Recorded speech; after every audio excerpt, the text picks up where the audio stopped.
우리 하나님은 신실하신 분이십니다. 네, 아멘이시죠? 우리 이게 다른 데 들어가 있는 것 같아요.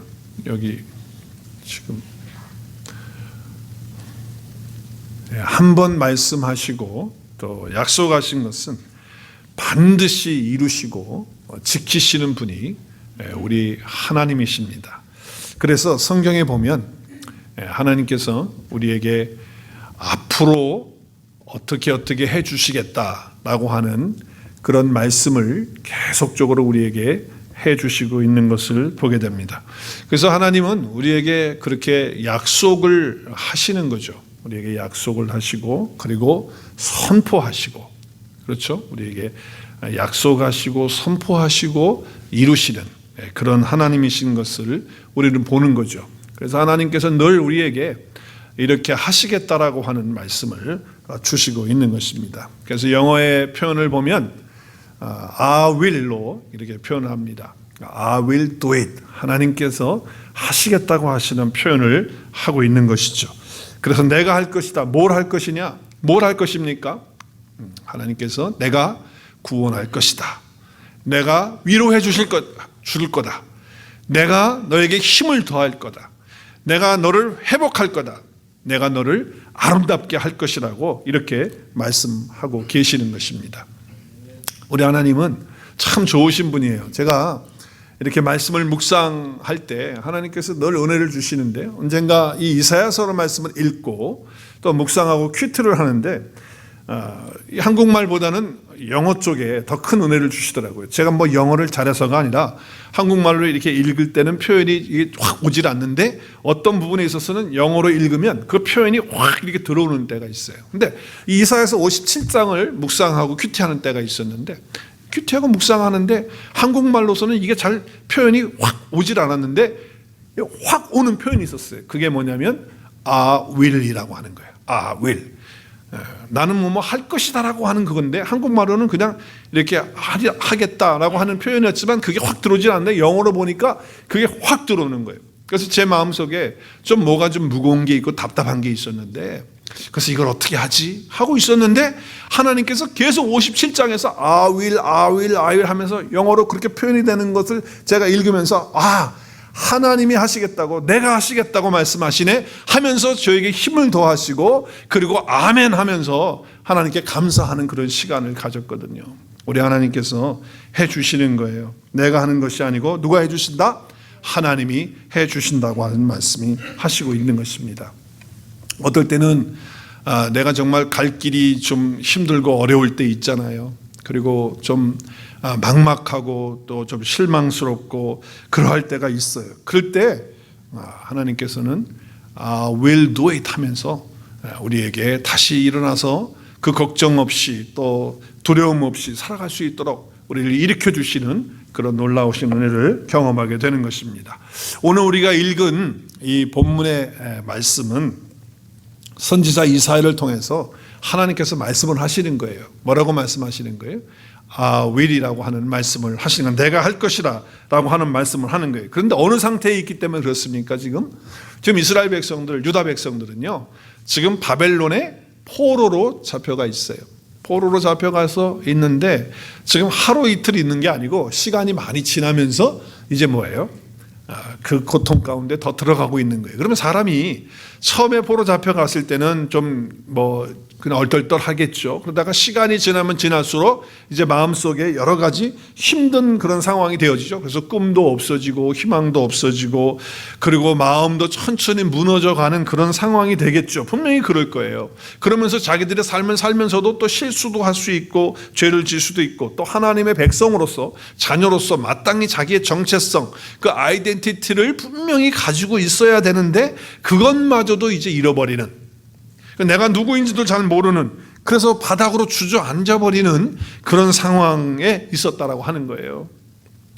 그런 상태가 계속되다 보면요, 하나님께서 막 은혜를 막 부어줘도 별 감동이 없고 감격이 없어요.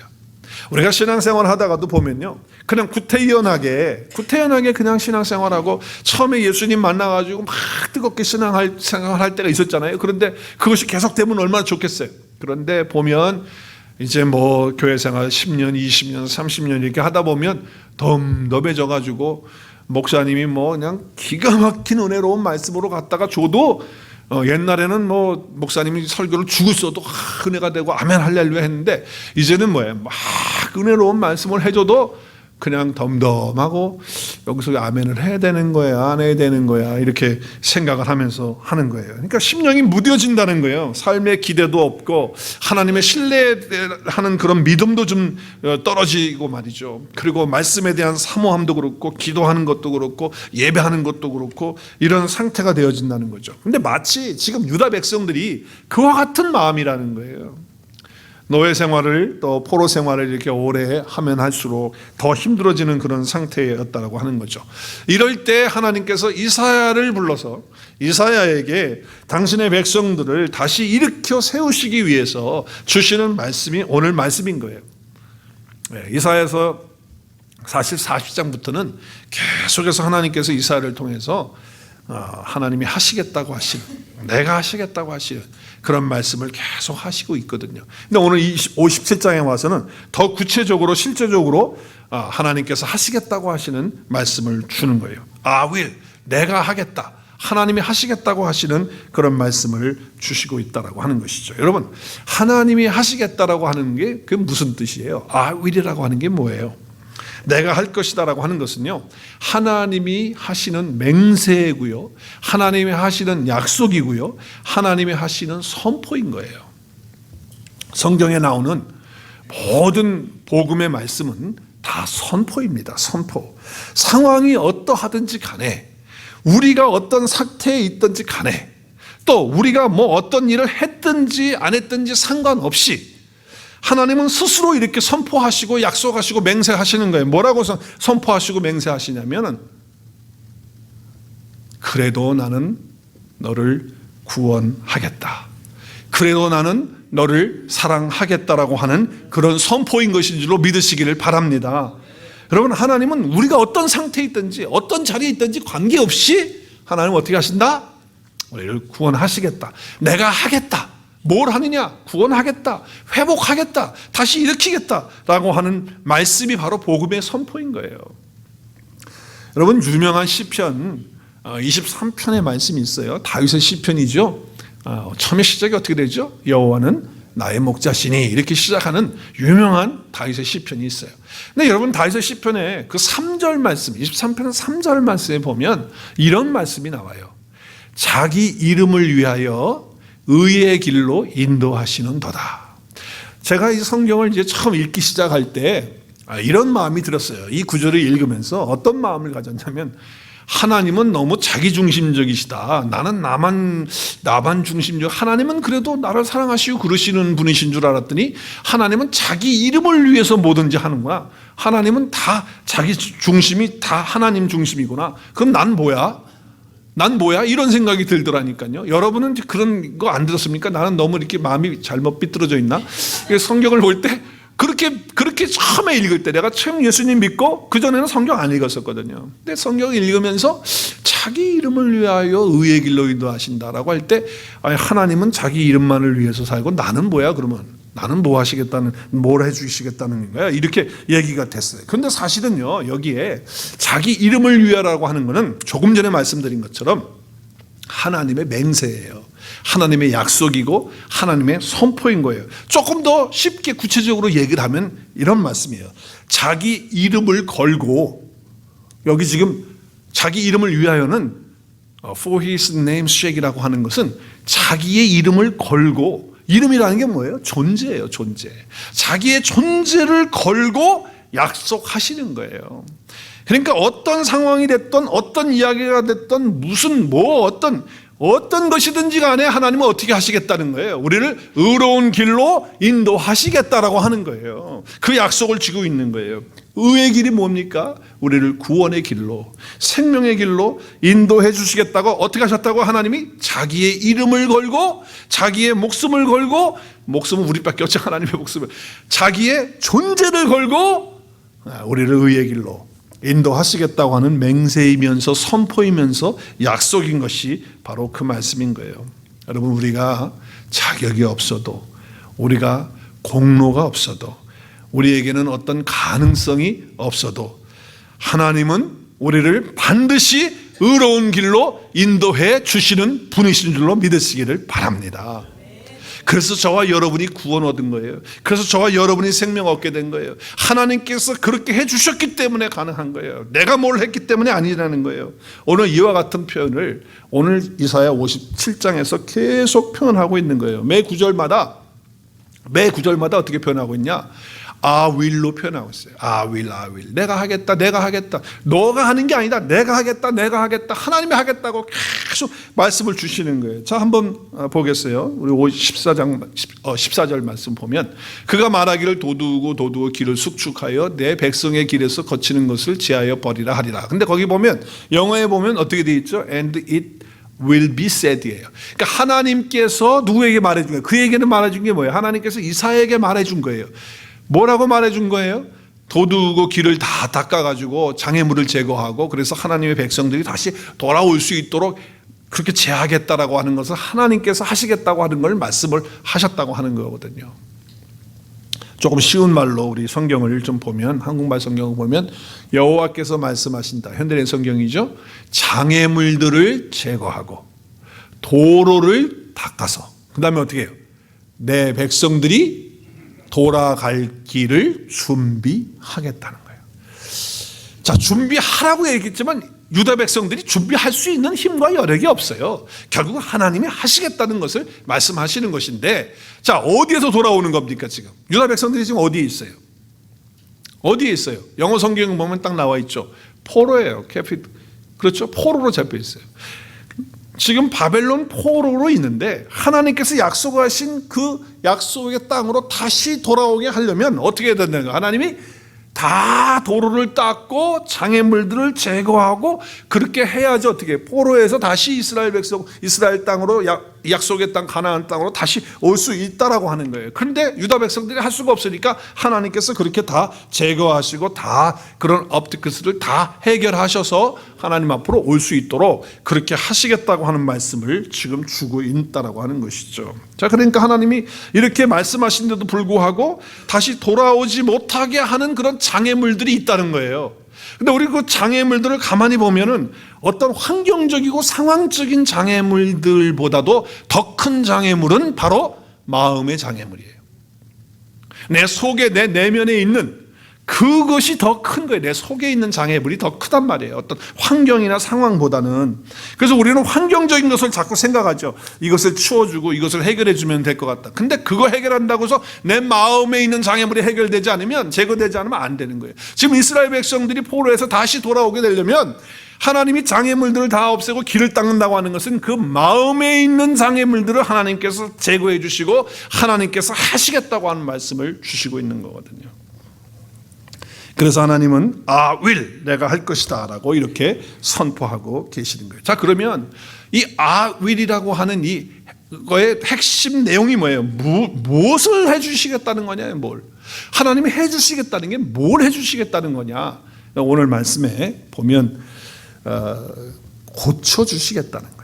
하나님께서 고쳐주시겠다. 그것도 한 번 말씀하시는 게 아니라 오늘 본문에서 두 번에 걸쳐서 고쳐주시겠다라고 하는 말씀을 하고 있어요. 자, 오늘 말씀 18절 19절 말씀 우리 한번 보도록 하겠습니다. 하나님께서 다시 이렇게 돌아오게 될 때에 하나님께서는 우리를 고쳐주신다는 거예요. 그러면 그 고쳐주시는 내용들이 어떤 것들을 고쳐주느냐, 그리고 고쳐주신다고 할 때 그 고쳐주는 것이 무슨 뜻이냐라고 하는 것을 오늘 말씀을 통해서 좀 봤으면 좋겠어요. 자, 말씀 보겠습니다. 18절 19절을 보면, 내가 그 길을 돌아보면서 하나님이 어떻게 해요? 그를 고쳐줄 것이다. 하나님이 고쳐주실 것이라는 거예요. 그리고 19절 마지막 부분에 보면 내가 그를 어떻게 하신다고요? 고치리라. 영어 성경에 보면 처음에는 I will heal him이에요. 그 다음에 마지막에는 I will heal them이에요. 그렇죠? 그들을 고쳐주고 그를 고쳐주겠다라고 하는 그런 말씀을 하고 있어요. 여러분, 여기 고쳐준다라고 하는 히브리어의 단어는 뭐예요? 여기 보면 우리가 잘 아는 단어죠. 고치려는 라파예요. 라파 한번 해보시겠어요? 라파. 네, 라파는 치료하다, 고치다, 건강하게 하다라고 하는 그런 뜻이죠. 오늘 설교 제목이 뭔가요? 라파, 치료하시는 하나님. 그러니까 그걸 라파예요. 고친다. 라파라고 하는 말씀을 하고 있어요. 하나님은 무엇보다도 고치시는 하나님, 치료하시는 하나님이신 줄로 믿으시기를 바랍니다. 하나님의 은혜의 핵심에는 뭐예요? 고치는 게 있다는 거예요. 그 하나님의 은혜의 핵심에는 치료하는 것이 있다는 거예요. 왜냐하면 인간이 범죄한 후에 죄가 들어오는 것은 고통받고, 죄가 들어오면서 고통이 오게 된 거예요. 죄가 들어오면서 아픔이 온 거예요. 사실 죄가 없을 때는요, 고통이나 아픔이 없었잖아요. 그래서 죄가 들어오면서부터 크게 들어온 거예요. 이것은 육신적인 것만 말하는 게 아니에요. 우리 영적인 것, 또 심령적인 것, 마음적인 것 다 그걸 포함하는 거죠. 죄가 들어오면서 그렇게 아픈 자리가 있다는 거예요. 여러분, 우리 한번 생각해 보세요. 아픈 것들이 어떤 것들이 있습니까? 우리가 정말 아픈 것들을 가만히 보면요, 좌절감이라고 하는 아픔이 있어요. 좌절감. 낙심이라고 하는 아픔이 다 있어요. 여러분, 좌절감과 낙심 속에서 아파서 눈물을 흘리고 사는 사람들 얼마나 많은지 몰라요. 정말 사업을 하다가 사업이 잘 안 돼가지고 힘들어가지고 말이죠, 성공적으로 했을 때만 생각하는 거예요. 그래가지고 지금 안 되고 있는 것 때문에 낙심이 돼가지고, 그래서 좌절감이 돼가지고 맨날 술병 들고 사는 사람들이 있어요. 참 얼마나 답답해요. 어제도 우리 집사님 한 분하고 제가 제자의 삶을 지금 옛날에 공부했던 건데 그걸 하길 원하시셔서 이제 하기 시작했는데, 그러면서 이제 자기의 삶에 대한 간증을 하는 시간이 조금 있어서 같이 나누는데, 젊으신 분인데 아주 인생을 좀 이렇게 사셨더라고. 그렇게 좀 힘들게 잘 나가다가 힘들게 사는 그런 과정들이 있으셨더라고. 자, 그런데 만약에 하나님이 회복하지 않으시고 치유하지 않으신다면요, 그 자리에서 좌절감 속에 절망 가운데서 나오지 못하고 어떻게 보면 술병 들고 다니는 인생이 됐을지도 모른다는 거죠. 근데 하나님께서 어떻게 하셨어요? 회복하시고 치유하셨다는 거죠. 어떤 분은 말이죠, 자기 남편이 죽은 지가 벌써 10년이 넘었는데 그 남편하고 얼마나 사이가 좋았는지 모르지만은 말이죠, 그 남편 사진만 보고 맨날 앉아서 그러다가 그냥 울고, 그러다가 또 술을 홀짝홀짝 마시면서 그냥 인생을 그렇게 사는 사람들도 있다는 거예요. 어떤 분은 직장 생활 하다가 직장이 어려워져 가지고서 직장이 잘 안 되니까 그것 때문에 그냥 폐인이 돼가지고서 낙심과 절망 가운데 해결하지 못하는 그런 사람들이 얼마나 많은지 몰라요. 또 어떤 아픔이 있습니까? 열등감에 대한 아픔이 있잖아요. 우리 한국 분들은 특별히 열등감 많아요. 나는 갖고 있지 않은데 저 사람이 갖고 있을 때 비교하면서 열등감이 확 오는 거예요. 뭐 그것이 뭐가 됐든지 간에, 학벌이 됐든지 외모가 됐든지 물질이 됐든지 어떤 것이 됐든지 간에, 재능이 됐든지 어떤 것든지 간에 열등감이 이렇게 마음속에 있다라고 하는 거예요. 그게 정말 아픔 가운데 있는 것이죠. 또 어떤 것들이 있습니까? 어떤 아픔이 있습니까? 마음속에 미움, 헤이트레스, 미움이 있고 앵거가 있어요. 그런 아픔들이 있는 거예요. 그래서 부모 밑에서부터 그 앵거의 그런 것들을 받으면서 자라가지고 자녀들이 그 상처 속에서 헤어나지 못하는 그런 모습들도 볼 수가 있고, 또 부부가 살면서 받는 그런 것들 때문에 미움이 쌓이고 분노가 쌓이고 그러는 경우가 얼마나 많아요. 교회 안에서도 심지어는 성도들 간에 그런 미움이나 분노의 아픔을 갖는 경우도 많다라고 하는 거예요. 우리가 이때 참 조심해야 되는 거예요. 여러분, 일본의 그 오사카 대학에서 분노에 대한 그 미움이 올라와 가지고 분노에 대한 그런 실험을 한 거 있어요. 케이스가 있는데 그 개를 가지고 실험을 했어요. 그래서 그 개를 막 때리고 학대하고 막 그 순간에 막 그렇게 해가지고 이 개가 정말 분노가, 미워하는 그런 감정에서부터 분노가 폭발할 때까지 다 폭발해서 막 그냥 짖고 막 그렇게 하는 상황까지 만들어 놓은 상태에서 그 책을 뽑아내가지고 그 막 화가 나고 분노는 그 개에서 뽑아내가지고 편안하게 지금 지내고 있는 개 10마리, 그냥 아무 문제 없이 건강하게 잘 지내고 있는 개 10마리한테 그것을 뽑아가지고 그 개한테 10마리의 개에게 삽입을 해서 주입을 했어요. 여러분, 어떻게 됐겠어요? 그 개가, 10마리의 개가 어떻게 됐겠어요? 네, 다 죽었어요. 다 죽었어. 10마리가 다 죽었어. 그 실험으로 나온 거 아니에요. 여러분, 그렇게 미워하고 분노하는 그런 말을 한다든지 또 행동을 한다든지 이렇게 될 때 나만 죽는 게 아니고 옆에 있는 사람들을 그렇게 죽이는 굉장한 그런 독이 있다라고 하는 것을 그 실험을 통해서 우리가 보게 되는 거죠. 여러분, 우리의 자존심이나 우리의 욕심이나 질투심이나 이런 것이 다 미움과 분노와 이것을 만들어내는 거 아니에요? 네, 이런 아픔 속에서 살아가는 거예요. 한 번쯤 좀 생각하고 좀 말을 하면 좋겠어요. 잠깐만이라도, 그렇죠? 내가 좀 미워하는 마음이 생긴다든지 아니면 분노가 됐을 때 정말 조금 좀 한 번만 좀 생각하고 말이죠. 잠깐만 멈추면 얼마나 좋겠냐. 또 더 나가서는 어떻게 해요? 예수님이라면, 내 안에 계신 예수님이라면 지금 이 상황에서 뭐라고 말씀하실까? 그 순간 잠시만 생각하면 우리의 미움의 어떤 분노가 아픔으로 터지지 않는 그런 것이 될 거예요. 황금만능주의의 생활 속에서 우리 가치를 거기에 두고 사는 우리의 인생의 삶 속에서 얼마나 아픔들이 많은지 몰라요. 여러분, 인간관계 이 복잡한 것은 말로 다 할 수 없어요. 현대인의 상처와 아픔은요, 거의 인간관계에서 사람들과 있어요. 남편과 아내와의 관계 속에서부터 시작해서 교회에 와서는 성도 간의 성도끼리 서로 마음의 상처와 아픔이 있고, 직장에 가면 또 직장의 동료들 간에 서로 그런 마음의 아픔, 이건 뭐 온통 사람들 간의 관계 속에서 오는 그런 상처의 아픔들이 얼마나 많은지 몰라요. 여러분, 히브리서의 말씀에 보면 우리에게 이런 말씀을 하세요. 너희는 하나님의 은혜에 이르지 못하는 자가 없도록 거기에 뭐가 나지 않도록 하라고 그래요? 쓴뿌리가 나지 않도록 하라는 거예요. 쓴뿌리. 여기서 쓴뿌리는 상처예요. 그것이 관계에서 나왔던, 미움에서 나왔던, 어떤 아픔에서 나왔든지 간에 이것은 상처라는 것을 쓴뿌리로 말을 해요. 근데 여러분, 조심해서 잘 봐야 되는 게, 오늘 이 말씀에 보면 이 쓴뿌리가 나게 되면 세 가지의 위험성이 있다는 거예요. 세 가지. 이 말씀에 보면 뭐예요? 첫 번째는 하나님의 은혜에 이르지 못하는 거예요. 그렇죠? No one misses the grace of God. 하나님 앞에 그 은혜를 놓쳐버리는 거예요. 하나님의 은혜를 놓쳐. 이 쓴뿌리가 있으면 아무리 하나님의 은혜의 말씀이 선포되고 해도 은혜를 받지 못하는 게, 그 쓴뿌리가 치유되지 않으면, 쓴뿌리가 그 낫지 않으면, 고쳐지지 않으면 그렇게 되는 거예요. 또 한 가지는 뭐예요? 자기를 괴롭히는 거예요. 자기 자신이 그 쓴뿌리 때문에 힘들어, 괴로워. 그럼 자기만 괴롭냐? 아니라는 거예요. 오늘 여기 뒤에 보면 뭐예요? 많은 사람들이 그 쓴뿌리 때문에 어떻게 돼요? 더럽게 되는 거예요.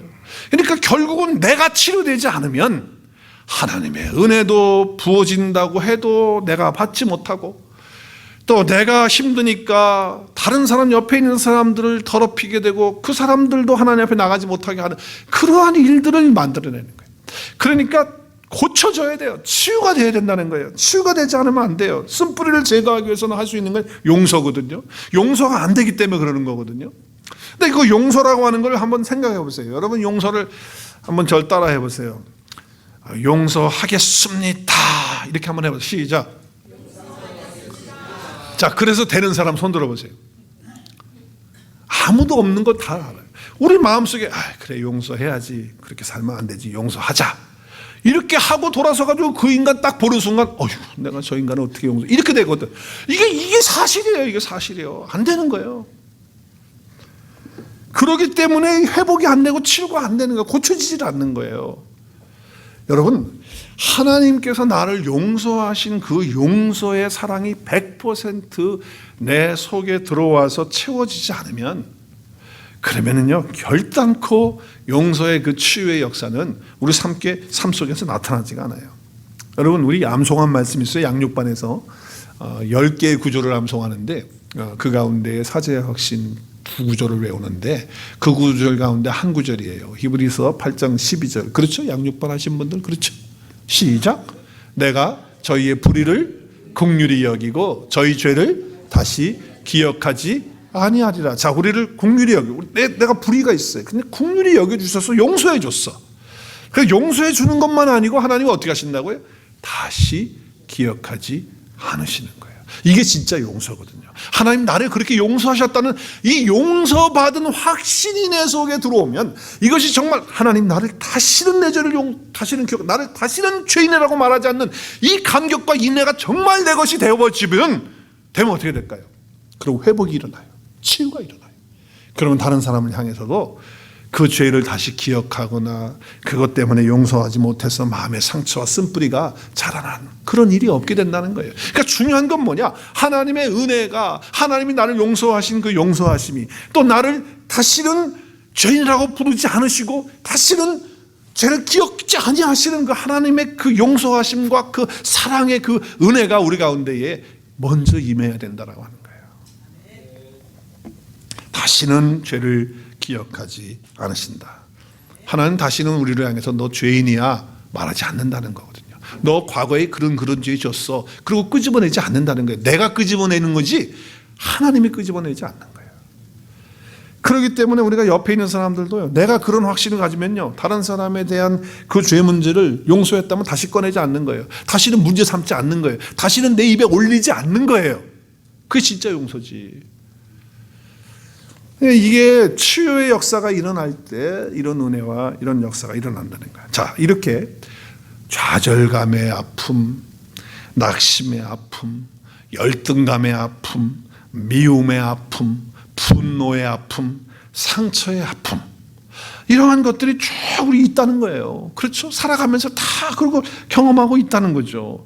그 아픈 거예요. 그 다 뭐 때문에 온 거예요? 사실은 그 근본은 죄 때문에 온 거란 말이에요.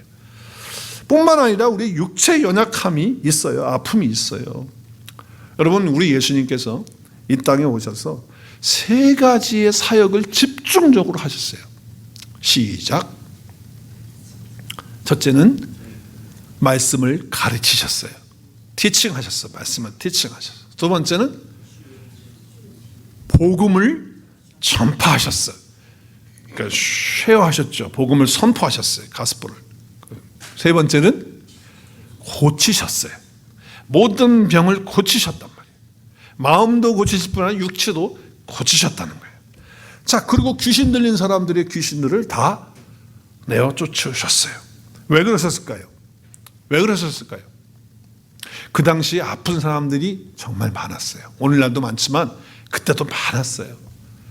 귀신 들린 사람들도 많고. 그러니까 주님은 사실 귀신 쫓아내고 뭐 병든 자들을 뭐 병 낫게 해주기 위해서 예수님이 오신 목적은 아니에요. 궁극적인 목적은 그게 아니에요. 궁극적인 목적은 우리를 살리기 위해서.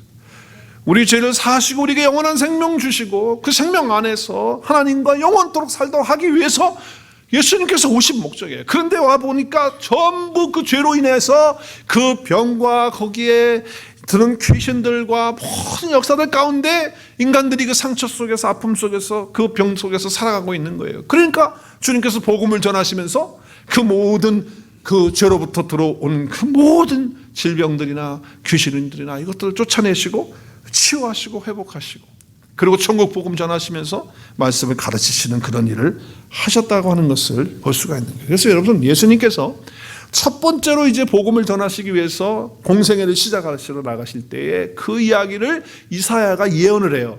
예수님이 오셔서 하실 일에 대해서. 그 하실 일이 첫 번째가 뭔지 아세요? 여기 보세요. 이사야서 62장 1절에 보면 주 여호와의 영이 내게 내리셨으니, 이제 예수님 메시아를 말하는 거예요. 이는 여호와께서 내게 성령으로 기름을 부으셨어요. 그렇죠? 그래서 가난한 자에게는 육신적으로 가난하고 돈 없는 사람만 말하는 게 아니에요. 가난한 자에게 아름다운 소식이 뭐예요? 복음이죠. 이 복음을 전하게 하려고 예수님이 오셨다는 거예요. 메시아가 오신다는 거예요. 그러면서 오셔서 첫 번째로 하시는 일이 뭐라고요? 마음이 상한 자를 어떻게 해요? 고치신다는 거예요. 마음이 상한데 왜 예수님이 오셨느냐? 브로큰 하트 된 사람들을 고치기 위해서 오셨다. 그리고 포로된 자를 자유를 주고 갇힌 자에게 노임을 선포하기 위해서. 죄로 말미암아 갇혀져 있는 영혼들이잖아요. 마귀에게 사로잡혀 있는 영혼들 아니에요. 죄로 인해서, 죄의 파장으로 인해서 오는 우리의 연약함들, 마음의 상처들, 육체의 질병들, 다 그런 것들이에요. 그것들을 다 주님께서 해결하시기 위해서 오셨다 말씀을 하시는 거예요. 여러분, 예수님의 십자가를 보십시오. 또 십자가 보라고 그러니까 이 뒤에 있는 십자가만 보지 말고 이 십자가가 중요한 게 아니고 십자가의 내용이 중요한 거예요. 그러니까 이 십자가가 절로 가든 일로 가든 뒤로 가든 상관이 있어 없어요? 이쪽에서는 말이 없었어요. 자, 십자가가 이쪽에 있든 이쪽에 있든 이쪽에 있든 저쪽에 있든 상관이 있어 없어요? 저쪽만 없다고 이쪽 아무 상관없어요. 사실 이 십자가 형틀이라고 하는 것은 그 당시에 죄인을 못 박아 죽이는 최악의 형틀이었어요. 그렇죠? 그런데 여기에 달리신 예수 그리스도의 그 십자가의 복음의 내용이 무엇이냐라고 하는 것이 중요한 것이고, 그 내용이 누구의 것이 되어 있느냐라고 하는 것이 중요한 거지, 이 십자가 형틀이 중요한 건 아니에요. 자, 근데 이 예수님의 십자가를 통해서 우리가 은혜 받잖아요. 그렇잖아요. 십자가는 지금도 능력이에요. 그렇죠. 십자가를 통해서 우리에게 은혜를 주시고 말씀을 깨닫게 하시고 그러시는 거예요. 여러분, 예수님께서 이 십자가의 의미를 직접적으로 본인이 설명하신 말씀이 요한복음 3장에 있어요. 요한복음 3장에 보면 니고데모가 찾아와서 얘기할 때, 모세가 광야에서 뱀을 든 것 같이 인자도 들려야 된다. 광야 생활을 하는 동안에 너무 불평을 많이 하고 원망하다가 하나님 앞에 범죄를 해요. 그래서 하나님께서 어떻게 해요? 불뱀을 보내가지고 다 물리도록 그렇게 했어요. 물리도록. 그럼 물리는 나아야 될 거야. 독이 들어갔으니까 나아야 될 거 아니에요. 근데 낫는 방법, 고쳐지는 방법은 뭐냐? 노뱀을 나무에다가, 긴 나무에다가 달아가지고, 노뱀 달아서, 그래서 그걸 보는 사람은 믿고 보는 사람은 다 낫도록 했다는 거예요. 그러면서 그 낫도록 하는 것을 우리의 영원한 구원을 얻는 그 구원으로, 그래서 십자가에 달리신 예수 그리스도의 그 사건이 나의 사건이 되고 믿어지고 또 영접하게 되어지면 우리가 구원을 얻는다라고 하는 말씀을 주시는 거예요.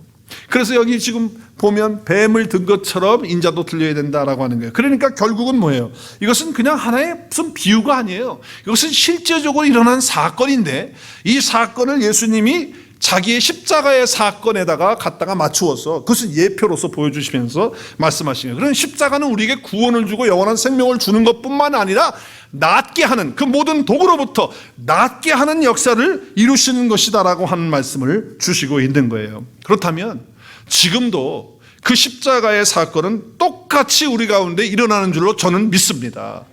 여러분, 그때만 일어나는 게 아니에요. 노아 시대, 광야 시대만 있는 게 아니에요. 예수님 시대에 예수님 십자가 못 박혀 주실 때 그때만 일어난 사건이 아니에요. 지금도 동일하게 예수 그리스도의 십자가의 사건이 나의 사건이 된 사람들에게는 동일하게 하나님이 고치시고 구원하시는 역사를 베풀어 주신다는 말씀을 하고 있는 것입니다.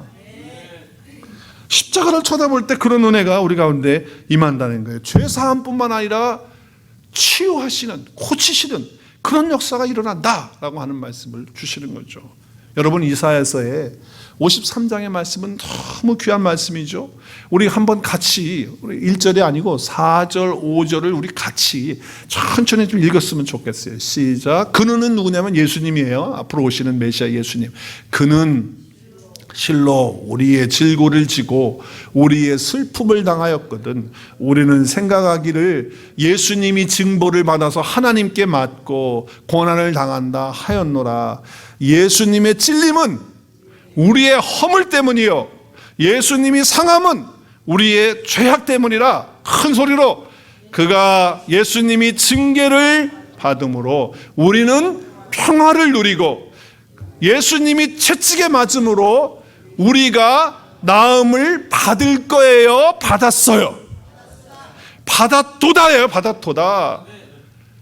이미 예수 그리스도가 우리 안에 오신 사람들에게는 예수님이 받으신 그 징계 때문에 예수님이 주시는 평안이, 그 평강이 내 속에, 평화가 내 속에 오는 거고, 예수님이 채찍에 이미 맞으셨기 때문에 내가 더 이상 맞을 필요가 없어요. 주님이 십자가에서 다 하신 거잖아. 그런데 그 사건이 나의 것이 되어지면 나음을 받는 역사가 일어났다라고 하는 거예요. 일어나는 것이 아니고 일어났다는 거예요. 그럼 우리는 뭐 하면 되는 거예요? 그 약속을 믿고 선포하면 되는 거예요. 우리는 선포해야 되는 거예요. 이미 하나님이 예수 그리스도를 통해서 다 주신 것이잖아. 그럼 주신 것이면 우리가 어떻게 하면 돼? 누리면 되는 거예요. 선포하면 되는 거예요. 그리고 그 약속을 하신 것들을 내가 받아서 그렇게 될 것을 믿고 감사로 하나님께 나가면 되는 거잖아요. 우리 구원의 은혜, 구원의 역사, 정말 실질적인 부분이 있다고 한다면 하나님 우리를 고치시고 치료하시는 것이다. 근데 하나님 뭐라고 말씀하셨다고? 누가 하시겠다고? 내가 하겠다. 내가 하겠다 말씀하시는 거예요. 우리 마음의 아픔, 상처뿐만 아니라 육체의 질병도 고쳐주시는 그런 분이죠. 우리는 그래요. 혹시 암에 걸리면 어떡하나. 그래서 뭐 조금만 뭐가 이상하면 이거 혹시 암 아니야? 이런 생각을 먼저 하시게 되죠. 또 여러분 너무나도 많은 성인병이 있어요. 우리 한번 손 들어보겠어요. 고혈압 없는 분, 당뇨 없는 분, 신경통 없는 분. 우리 한 분 계속 손 들었었어. 심장병, 관절염 없는 분. 다 한번 손 들어봐. 없는 분 손 들어봐. 온갖 질병들이 있고 또 뭐 암도 걸려서 우리 좀 투병하고 계시는 또 우리 권사님도 계시고 우리 형제님도 있어요. 자, 오늘 하나님께서 직접 우리 각자에게 말씀하시는 말씀으로 들려지기를 바랍니다. 내가 할 것이다. 시작. 내가 하는 게 아니고 누가 하는 거예요? 하나님이 말씀하시되 내가 할 것이다 하는 그런 치료의 역사, 그런 고침의 역사가 우리 안에 이미 이루어진 줄로 믿습니다. 마음이 상한 자들이 있습니까? 마음이 아프신 분들이 있습니까? 육체의 질병 때문에 고통 가운데 아파하시는 분들이 계십니까? 이 시간에 예수 그리스도께서 이미 이루신 십자가의 은혜의 말씀이 그대로 이루어지고 또 적용이 되어서 예수님이 징계를 이미 받으심으로 인해서 내가 평화를 누리게 되었고, 예수님이 이미 채찍에 맞으심으로 내가 나음을 입었다는 그 역사가 내 안에 있다는 것을 우리 모두가 선포하실 수 있기를 주의 이름으로 축복합니다. 선포하십시오. 선포하십시오. 자, 그러면 구체적으로 이 치료하신다는 게 뭐냐? 뭘 치료하시느냐고 하시느냐? 오늘 본문의 말씀에 보면, 오늘 본문의 말씀에서 뭘 치료하시겠다고 말씀하시는 거냐? 오늘 16절 말씀 보겠어요. 무엇을 치료하시겠다고 말씀인가? 16절. 내가 영원히 다투지 아니하며 내가 끊임없이 노하지 아니할 것은 내가 지은 그의 영과 혼이 내 앞에서 피곤할까 함이라. 이게 지금 무슨 얘기냐면은 우리 하나님은 죄를 누구보다 미워하세요. 죄를 받아들일 수가 없는 분이 하나님이에요. 절대로 하나님은 죄를 용서할 수가 없어요. 그 죄를 받아들일 수 없고 그 불의와 타협할 수 없는 분이 하나님이에요. 하나님은 공이고 죄가 없으신 분이시기 때문에 그래요. 악한 것들과 어떻게 하나님이 함께 하실 수 있겠습니까? 할 수가 없는 거예요. 그런데 보세요. 오늘 말씀에 보면 그럼에도 불구하고 어떻게 해요? 내가 영원히 다투지, 하나님이 다투지 않는다는 말은 그 죄 때문에 내가 너희들 왜 이렇게 죄를 짓냐 이렇게 말하는 거예요. 그러면서 내가 끊임없이 노하지 않을, 너희들이 지금 죄 때문에 그거 해결하지 않고 죄 가운데 있음에도 불구하고 내가 노하지 않겠다는 거예요. 그것 때문에 내가 화를 내지 않겠다는 거예요.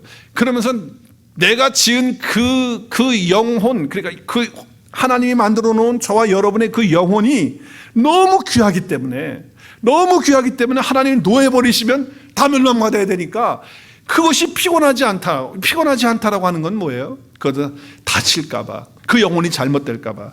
하나님은 하나님의 공의보다도 우리의 영혼이 더 귀한 거예요. 너무 하나님의 공의하신 분이에요. 죄를 받아줄 수 없는 분이에요. 그럼에도 불구하고 우리가 지금 죄 가운데 있는데도 불구하고 하나님은 어떻게 해요? 내 영혼을 더 먼저 생각하시면서 다칠까봐, 넘어질까봐, 그리고 실족할까봐 그거를 걱정하시는 분이 우리 하나님이시라는 것을 지금 이 사연은 표현하고 있는 거거든요. 여러분, 그러므로 우리가 치료함을 받고 고침을 받게 되잖아요. 그러면 우리 안에 임하게 되는 놀라운 그런 어떤 회복의 역사가 있는데, 그것이 뭐냐면 하나님이 나를 이처럼 사랑하신다라고 하는 사랑받은 자의 회복의 역사가 우리 가운데 일어나는 줄로 믿으시기를 바랍니다. 정말 내가 하나님의 사랑을 경험하게 되는 거예요. 여러분, 하나님의 성품 가운데 정말 이 사랑의 성품은요, 누구도 못 말리는 성품이에요. 그래서 출애굽기에 보면요, 그 정말 모세가 이스라엘 백성 데리고 오는데 와가지고 산에 올라가서 안 내려오니까 말이죠, 아론을 부추겨 가지고서 뭐 귀걸이 목걸이 다 갖고 오라고 그래가지고 금 송아지 만들어 놓고 와, 거기다가 하나님이라고 그랬던 인간들이거든요. 근데 하나님이 뭐라고 말씀하세요? 이렇게 선포하시는 거, 하나님이 선포하시는 말씀 보겠어요. 시작. 여호와께서 그의 앞으로 지나가시며 선포하시되, 큰 소리로 여호와라 여호와라. 여호와는 어떠신 분이냐? 시작. 자비롭고 은혜롭고 또 노하기를 더디하시고 또 인자와 진실이 많은 하나님이라. 믿으십니까? 여기 인자는 헤세드예요. 그냥 무조건적으로 용서하시고 받아주시는 그 자비하심이거든요. 노하기를 더디하시는 거예요. 그야말로 하나님의 성품은 우리가 잘못해도, 우리가 정말 넘어져도 하나님은 그냥 기다려주시고 노하셔야 되는데 노하지 않으시면서, 그러시면서 우리를 치료하시고 고쳐주시는 하나님이다. 왜? 사랑이기 때문에. 이런 사랑을 가지신 분이 하나님이에요. 그러니까 여러분, 하나님이 고쳐주시는 그런 사건이 우리 가운데 이루어지게 되면 나는, 내가 어떤 존재든지 간에 내가 어떻게 하든지 어떤 경우라도 하나님이 나를 사랑하시는구나 하는 것을 알게 되는 거예요. 하나님이 나를 사랑하신다. 그리고 하나님이 뭐라고 약속하셨어요? 내가 그래도 너를 사랑할 것이다. 할렐루야. 그렇게 사랑하기로 하나님 어떻게 하셨다? 결정하셨다. 한번 따라하겠습니다. 하나님은 나를 영원히 사랑하시기로 결단하셨습니다. 결정하셨습니다. 네, 결정하신 거예요. 그러니까 우리가 잘못해도 하나님은 노하지 않으시고 은혜롭고 자비롭게 기다리시고 하나님이 그렇게 사랑, 그러니까 그 사랑이 오면서 우리가 회복되어지면서 다시 한번 치유되어지면서 그 사랑이 막 우리 가운데 부어지는 거예요. 그러면서 우리의 삶이 회복되어지는 거죠. 자, 그 다음에 오늘 19절에 또 하나가 더 있어요. 우리 19절에 보면 어떤 역사가 일어납니까? 하나님의 치유는 바로 뭐가 있다는 거예요? 평강이 있다는 거예요. 평강. 자, 오늘 보면 두 번에 걸쳐서 얘기를 해요. 평강이 있을지어다. 평강이 있을지어다. 내가 그를 고치리라. 할렐루야. 여러분, 고치는 삶의 현장에는, 고치는 삶의 하나님의 역사에는 뭐가 따라온다? 평강이 따라온다. 하나님이 나를 치유하실 때 항상 그 평강, 이 평강은요 세상이 줄 수 없고 알 수 없는 그런 평강인 거예요. 정말 제가 여러 가지 힘들고 어려운 일을 목사도 당합니다. 여러분 그런가요? 몇 분 말씀 안 하시네. 안 당하는 걸로 알고 있는데 저도 많이 답답할 때 있고 무거울 때 있고 힘들 때 있어요. 그런데 하나님이 내 마음을 만지시고 치유하시고 고쳐주시면요, 어디서부터 오는지 모르지만 그 평강이 나를 확 사로잡는 거예요. 그래서 지금 상황에도 제가 밥맛도 좋고 맛있잖아요. 그리고 건강하고 웃으면서 살고 그러잖아요. 이게 왜 그래요? 속에서 하나님의 평강이 오기 때문에. 하나님의 치유와 고치심의 회복의 역사에는 뭐가 있다? 평강이 있다는 거예요. 저와 여러분 가운데 오늘 하나님께서 고치시는 역사를 통하여, 치료하게 되는 그런 경험을 통하여 하나님의 평강을 맛볼 수 있기를 주의 이름으로 축복합니다. 그 평강이 있어요. 내가 고치는 거. 혹시 절망했던 거 있어요? 마음에 스스로 포기했던 거 있어요? 한번 생각해 보세요. 내가 내 인생 뭐 이렇게 살다가 끝나는 거지 뭐. 혹시 그런 생각하신 분 있어요? 아유, 결국 안 되는 거네 뭐. 그냥 안 되네. 혹시 그런 거 있어요? 뭐 사는 게 그런 거지 뭐. 이렇게 생각하는 거 혹시 있어요? 여러분 가운데? 그건 회개하셔야 돼. 왜? 하나님은 나를 향하여 포기하신 것이 하나도 없는데 내가 먼저 그걸 포기하고 있다면 그건 죄예요. 그건 하나님 앞에 큰 범죄라고요. 그거 회개해야 돼요. 또 어떤 옆에 있는 분을 위해서 오늘 그를 치료했다고 하나님이 그렇게 말씀하셨는데, 오랫동안 내가 누구를 위해서 기도하고 있어요. 그 사람이 배우자가 됐든지 자녀가 됐든지 어떤 사람이 됐든지 간에 내가 그 사람을 위해서 기도하는 거예요. 정말 하나님이 만져주시고 치유하시고 새롭게 되려고 기도를 하는데 전혀 기미가 안 보여. 시간이 이렇게 지났는데도 안 돼요. 그때 여러분 오늘 말씀을 기억하세요. 내가 고치리라. 시작. 내가 그를, 누구를 고쳐요? 내가 기도하고 있는 그를 고치겠다고 하나님이 말씀하시는 그런 음성을 들을 수 있어야 돼요. 그러니까 내가 먼저 결론 내리면 안 돼요. 하나님이 고치시겠다고 하시는데 왜 내가 먼저 결론 내려가지고 이건 안 되는 거고 그리고 포기하고 이렇게 하면 안 된다는 거예요. 라파, 치료자 되시는 하나님께서 오늘 내게 또 여러분에게 직접 말씀하십니다. 내가 너를 고치리라. 내가 너를 치유하리라. 내가 너를 회복하리라. 믿음으로 아멘 하실 수 있기를 바랍니다. 그리고 여러분 이렇게 선포하십시오.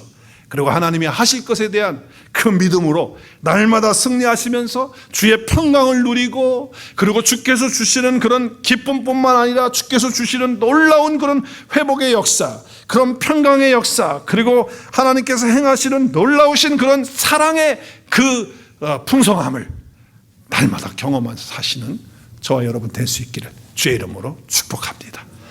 우리 함께 기도하는 시간 갖겠습니다.